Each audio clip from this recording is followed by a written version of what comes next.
Hello, আমি বাপন চলে এসেছি এক নতুন ভিডিও নিয়ে।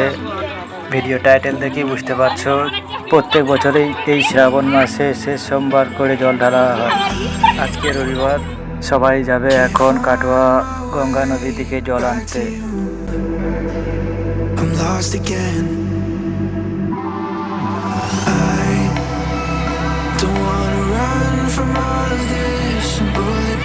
এখন দেখতে পাচ্ছ গ্রামে সকলেই এসছে ওদের বিদায় দিতে। বিদায় বেলায় বন্ধুরা ছবি তুলছে, এই যে দেখতে পাচ্ছ বন্ধুরা।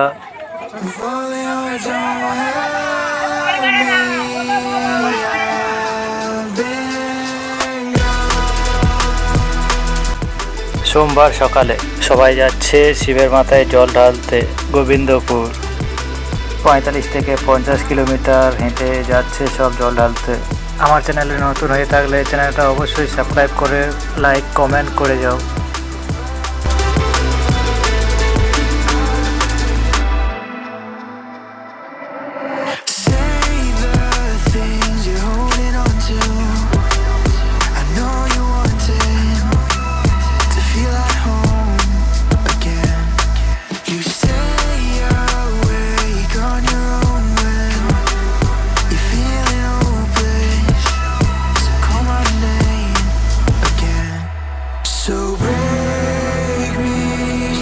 চলো এখন যাবো সোজা গোবিন্দপুর।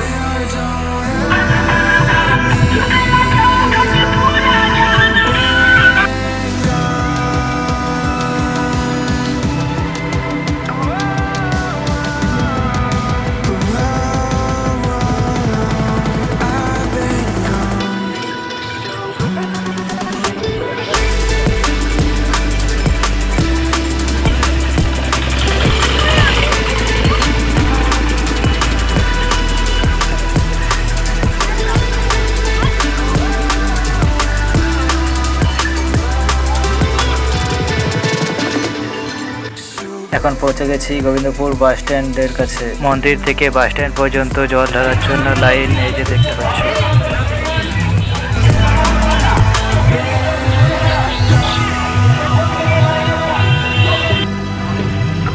এই দৃশ্য প্রত্যেক বছরেই শ্রাবণ মাসের শেষ সোমবারে দেখা যায় এরকম।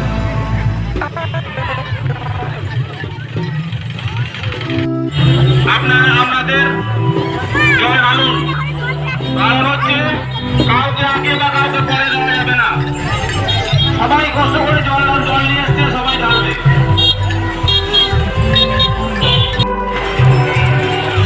বিশেষ হতো না ভক্তমণ্ডলীকে উদ্দেশ্যে জানাই, আপনারা মন্দিরের পরিচালনা করেন, মন্দিরে বাবার মাথায় জল ঢালুন।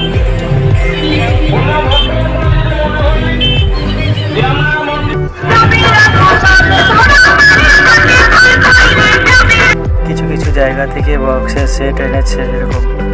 এখন আছি মন্দিরের পেছনে, এই হচ্ছে প্রাইমারি স্কুলের গেট। প্রাইমারি স্কুল তো ঢুকবো ভেতরে। স্কুলের ছাদে থেকে দেখানোর চেষ্টা করছি একটু। দেখতে পাচ্ছ কত ভক্ত এসছে। এখানে প্রত্যেক বছর মচক খাওয়ানো হয় দুপুরের পর। ওই যে দূরে দেখতে পাচ্ছ তিরপল ঘেরা, ওখানেই রান্না করা হচ্ছে।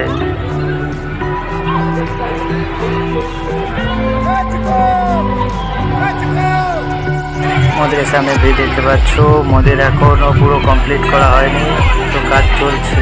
আজকের দিনটা শুধু কাজ অফ করা আছে।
এটা হচ্ছে এক পালপাড়ার মন্দির, এখানেও জল ঢালা হচ্ছে।